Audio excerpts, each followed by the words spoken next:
Good afternoon, Bearcats. This is Precal Unit 3 Review Part 1. Okay, let's get started. We're going to start on page 88,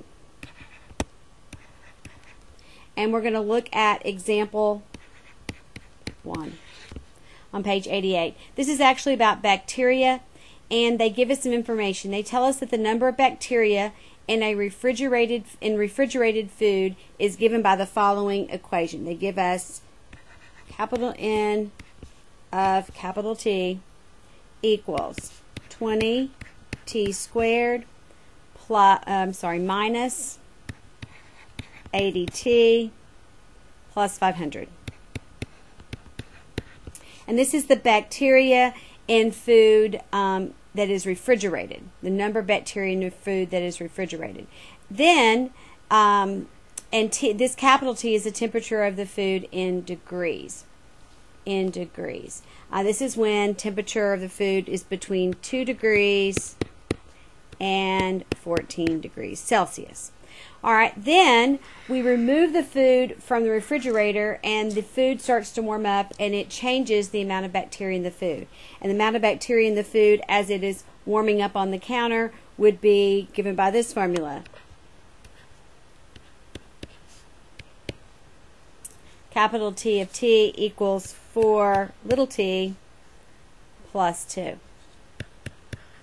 So our bacteria obviously would increase as the food gets warmer. And this is for the time between, or the temperature, sorry, between 0 and 3 degrees Celsius. 0 and 3, I'm sorry, T is time this time. This is temperature. And this is time. So this is between 0 and 3 hours on the counter, as it sits 0 to 3 hours on the counter. Part A asks us to do the composition of T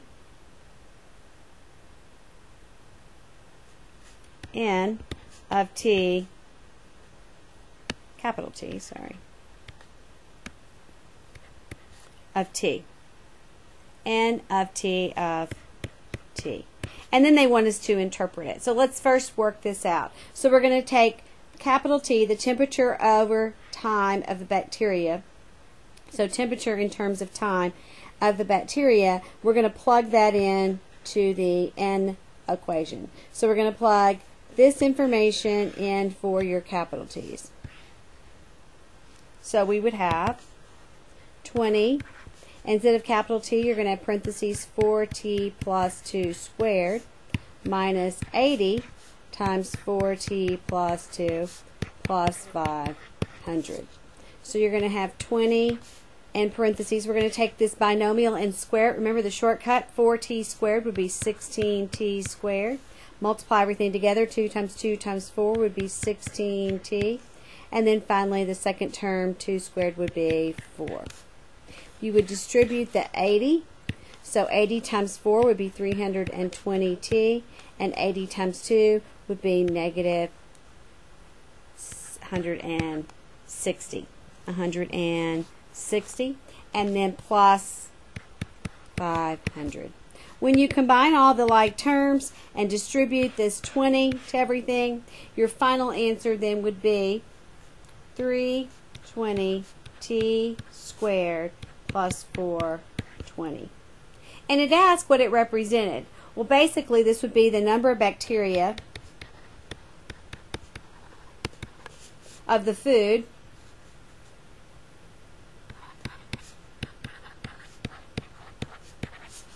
as it's warming on the counter, as it warms up on the counter.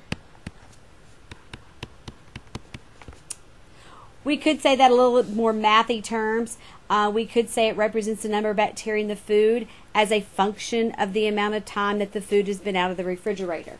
But it's basically the food sitting out on the counter in between 0 and 3 hours. This is the number of bacteria that would be in that food during that 0 to 3 hour time period. I'm assuming after 3 hours it would become dangerous to eat. Okay, we have part B. Also, in part B is when will the bacteria count reach 2,000? How long will it take for the bacteria count to reach 2,000? So part B, I'm going to kind of sneak this in at the bottom, is that we're going to use this formula, which is the number of bacteria, and we want to know that the number of bacteria reaches 2,000. So we're going to say 320t squared plus 420, and we want to know when it reaches 2,000. And we would just solve for t. So we would subtract 420, and you would have 320t squared equaled 1580. I'm going to scoot over here. And then you would divide by 320. Oh, that's kind of messy, sorry. You would divide by 320. And when you do, you would get t squared equals 4.9375. And of course, to clear out the square, you would square root. So your time would be positive or negative, except it can't be negative time. So positive approximately 2.2 hours. So it would take about 2.2 hours for there to be 2,000 bacteria in the food. All right, let's move on to the next section. All right, we're going to work on page 81 and 90, problems 13 through 23, and we're just going to do the odd problems in that section. And we're given two equations, and we're actually just doing function operations. So our first equation we're going to be given is f of x. This will work for each of the problems in this little section, and that is x squared plus 1, and g of x, which is x minus 4.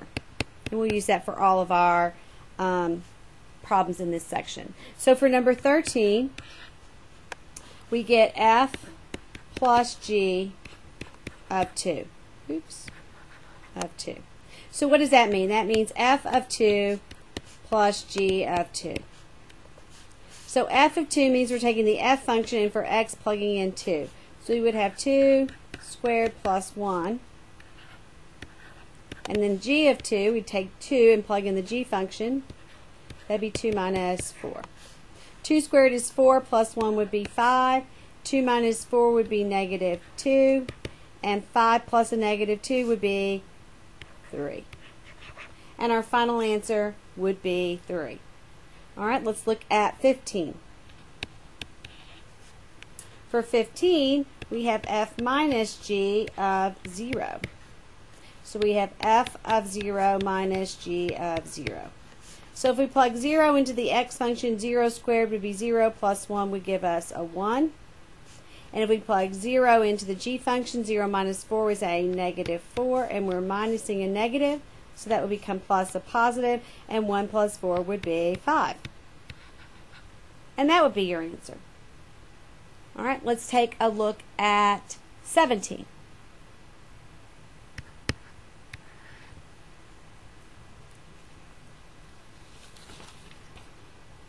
For 17, we have f minus g of 3t. All right, now we have f of 3t minus g of 3t. Remember now we're just going to plug 3t in for our entire x right here. Put a big bracket, and we would have 3t squared on the outside plus 1 minus big bracket, and then we plug 3t in the g function, so we'd have 3t minus 4. All right, let's clean this up a little bit. 3t squared would be 9t squared plus 1. And then be really careful, we're going to subtract, I'm going to keep a parenthesis, 3t minus 4. We need to distribute this negative, and we would have 9t squared plus 1 minus 3t plus 4. And then clean it up and put it in the standard form would be 9t squared, that's gone, minus 3t, that's gone, and a 1 and a 4 would be plus 5. And that would be my final answer for 17. Let's look at 19. I'm going to do 19 down here. Just trying to save a little bit of room. 19 is f g of 6. That means f of 6 times g of 6. This is not a composition. This is just combination of functions. So f of 6, we would plug 6 in for the squared term, 6 squared is 36 plus 1 would be 37 times, we plug 6 into G, 6 minus 4 would be 2, and 37 times 2 would give us a total of 74. All right, let's go over here and take a look at 21.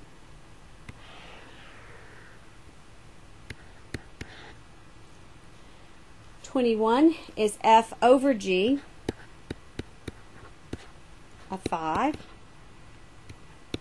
And so that's basically f of 5 over g of 5. So f of 5, again, you plug in a 5 in for the squared term. That would be 25 plus 1 would be 26. And for g of 5, you plug 5 in here. 5 minus 4 would be 1. I believe 26 would be your correct answer. All right, and last in this section is number 23, not 32, 23. 23. All right, and for 23, we have f of g, or f over g, I should say, of negative 1. And then we're going to subtract g of 3. So just a little bit more going on here. All right, so we have f of negative 1 over g of negative 1. I'm going to put that in a big bracket. And then we're going to subtract, in a bracket, g of 3. All right, f of negative 1. If I take a negative 1 and I square it, it becomes a positive 1. Plus 1 would be 2. If I take g of negative 1 minus 4 would be a negative 5. And I want to subtract g of 3. If I take 3 here, 3 minus 4 would be negative 1. So minus a negative would be plus 1. Now I'm going to put 1 over 1. Okay, what we really need to do here is we need a common denominator. Our common denominator, of course, would be 5. So I'm going to move that negative up to the front, up to the top. So it would be negative 2 over 5 plus, and that would make it 5 over 5. So when we combine that, we would have negative 2 fifths plus positive 5 fifths is positive 3 fifths.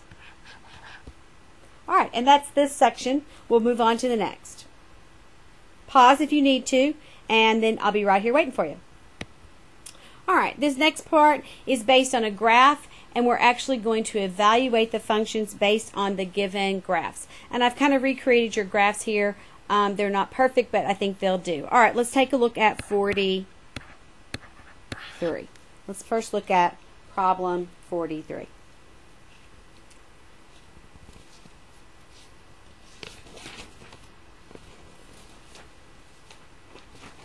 All right, we have an A and B for each of these. For part A, you're going to have f plus g of 3.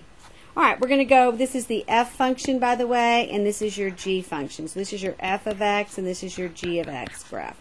So f of 3, so this is really the same as f of 3 plus g of 3. And we're going to evaluate on the graph. So if we go to f of 3, if we count on the x-axis, because it's f of x at 1, 2, 3, and we look up to our graph and then over to the y-axis, the y value when x is 3 would be 2. So f of 3 is really 2. And g of 3, we would count 1, 2, 3, and we would look up, and we would look over to the y-axis, and that would be at 1. And 2 plus 1 is 3, and that would be my answer based on the graph. All right, we have a B section. For 43B, we have f over g of 2. So we have f of 2 over g of 2. So again, we would go where 2 is. 2 would be 0. And g of 2, we look up and we look over, and that would put us at 2. And 0 divided by anything is just 0. Would be our answer. All right, we've got 44 next. We'll do 44A first. 44A is f minus g of 1. And that's the same as f of 1 minus g of 1. All right, when we go f of 1, that's when the x value is when we look up, the y value would be 2. And when g is 1, we look up, and the y value would be 3. So 2 minus 3 is a negative 1. Negative 1. All right, and part B. Part B is FG, which is multiplication of 4. So that's F, oops, said it, but didn't write it. That's F of 4 times G of 4. So again, F of 4, we would go to where the x value is 4, look up, and our y value would be at 4. Okay, and so when we plug in 4, we have F of 4 times G of 4. Sorry, I had a phone call. All right, here we go. So F of 4. So we go over to 4, and if we go up and look and we go over to the y, that would be 4 as well. If we have G of 4, we go to G where G is 4, and if at x, when x is 4, the y value would be at 0. So 4 times 0 would be 0. And that would be your answer for part B. All right, last 45.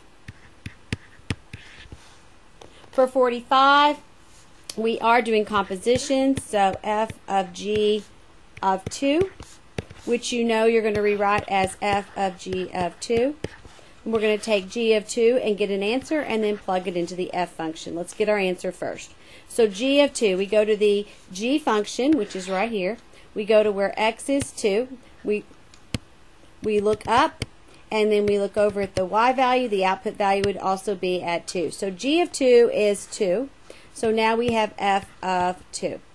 So we go to the F function, which is right here. We go to where x is 2, and we look over to the y-axis, and of course that would be 0. So this would be 0 as your answer. Part B of 45 is G of F of 2.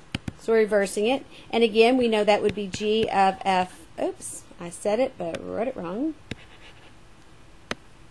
That would be G of F of 2. So we take F of 2, so we take our F function. We go to where x is 2. That would be put as our y value or output value at 0. So now we have G of 0. And when we get to G of 0 and we look up, actually our y value is at 4. So 4 would be our answer. Hopefully that is pretty self-explanatory.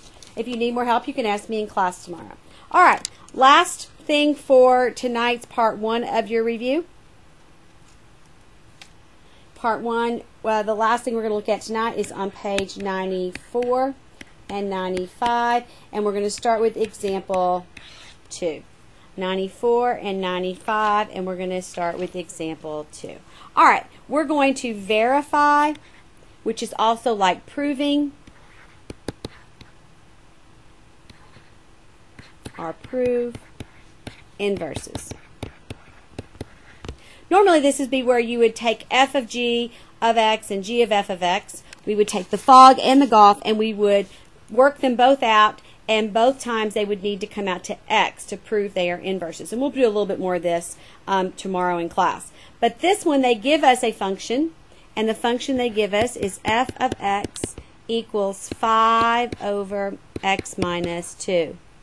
And they want to know, first, is this function G of X an inverse of the first? So G of X is X minus 2 over 5. They want to know if these are inverses. So the question is inverses, question mark, question mark, question mark. So let's check that out. So we're going to start with fog,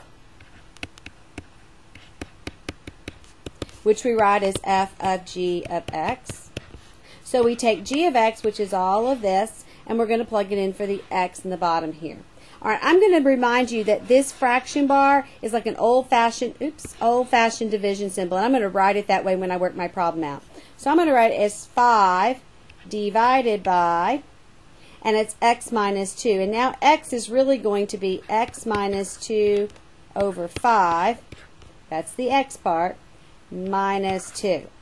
Okay, so I'm going to put this 5 over 1. I'm going to put a bracket around this. I'm going to put a bracket around all of this. I'm going to put this 2 over 1. All right. Now, the first thing I'm going to do is I'm going to make common denominators to be able to add or subtract these two fractions. So I'm going to leave this as 5 over 1 divided by. My common denominator, of course, will be 5. So I have x minus 2 over 5 minus, and instead of 2 over 1, we would have 10 over 5, which is the same as 2. And now we have a common denominator, so I can write it just once. So I could write 5 over 1 divided by x minus 2 minus 10 over 5. X minus 2 minus 10 is the same as minus 12. And then I could solve it by multiplying by the reciprocal. I could say 5 over 1, times, and flip the second one, only flip the second one, and that would be 5 over x minus 12, which would be 25 over x minus 12, which is not x. So it is not an inverse. So this would be, no, it is not an inverse. So we could stop there. We wouldn't even have to golf because we already know it's not an inverse. All right, I'm going to draw a big line down the middle here, and we're going to do the other equation they gave us. The other equation they gave us was h of x, and they gave us 5 over x plus 2.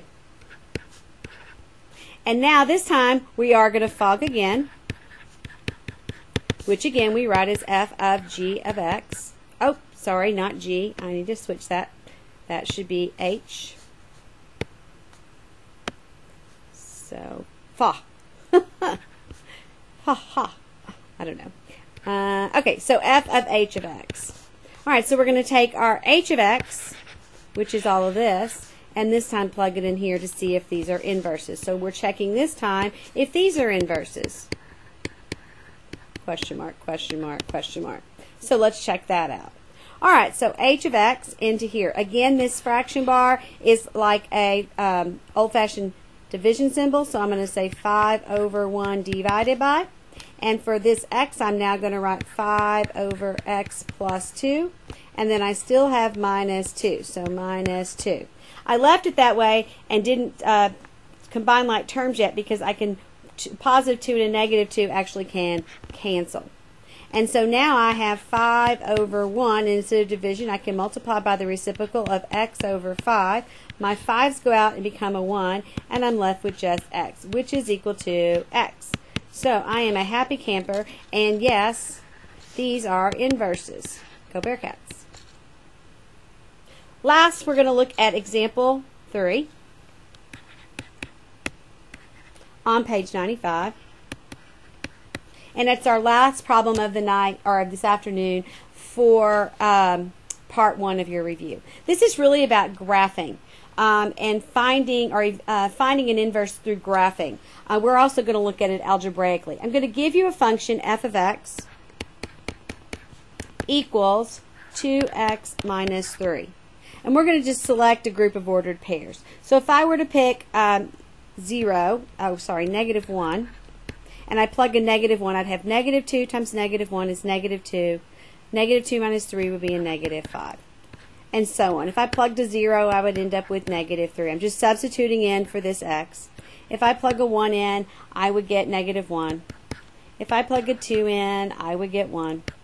And if I plugged a 3 in, I would get 3. And so on. So if I graph that, my line would look something like this. And I'm just going to sketch it, so it's not going to be perfect. You would have a real graph. And I would plot these ordered pairs. So I'm just going to negative 1, negative 2, negative 3, negative 4. 1, 2, 3, 4. 1, 2, 3, 4. 1, 2, 3, 4. All right. So negative 1, negative 5 would be about right here. And then I would have 0, negative 3. And that'd be about right there. And then I'd have 1, negative 1. And that'd be about right there. And then I have 2, 1. Be about right there. And I have 3, 3. And that's about right there. All right. And so my line would look something like this. All right. If I want to graph the inverse,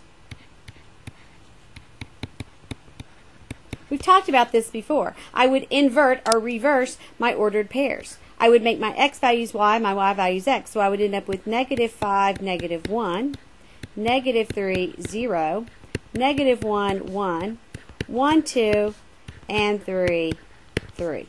And I'd plot those ordered pairs. So I'd plot negative 5, negative 1. So negative 5, negative 1 would be down here. I would plot negative 3, 0, about right there. Negative 1, 1, about right here. 1, 2, and then 3, 3 again. And this line would look something like this. It would cross, they would cross it, they share a point, negative 3. I'm sorry, 3, 3. They share that point. And they also reflect over the y equals x line, which looks something like this. Oops. That's your line of reflection. I didn't do a very good job of drawing that. That would be your line of reflection. They would reflect over that y equals x line. This is y equals x. That's your reflection line. All right, now let's go ahead and look algebraically how we would write the equation for this. So I'm going to take this and I want to know how I would write the inverse. Because remember, the inverse you're going to note with a little negative 1 at the top. So it's inverse f of x. How would we get that algebraically? We would take it and rewrite it first as y equals 2x minus 3. Then we would reverse our x and y, or invert our x and y, make it x equals 2y minus 3. Then the optional step is to switch them around and make it 2y minus 3 equals x. Just think it's easier to see. I would add the 3 to both sides. And then I would divide everything by 2. And when I did, I would get y equals x over 2 plus 3 over 2, which I could write several ways. I could write it as 1/2 x plus 3/2. I could write it as x plus 3 over 2. Or I could pull the 1/2 out front and put a parentheses and make it x plus 3 on the inside. All three of those would be proper form of the inverse, and I would take any of those.